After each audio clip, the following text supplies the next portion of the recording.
Today, I'm out at one of my favorite Sherwood neighborhoods. When you buy a house in Gap Creek, you're not just buying a new home, you're buying into a community. Come check it out.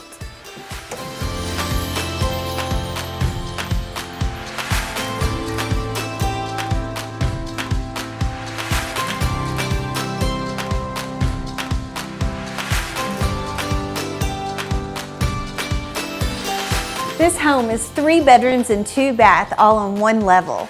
The sellers have updated it with a new roof, new AC, new paint, and new flooring.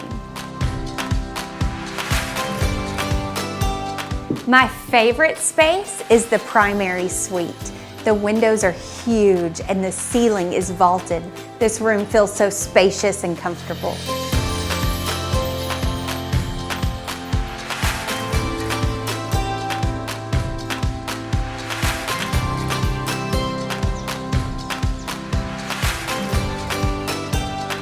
This house backs to green space. There's beautiful walking trails all through the neighborhood, and just steps away is the perfect playground.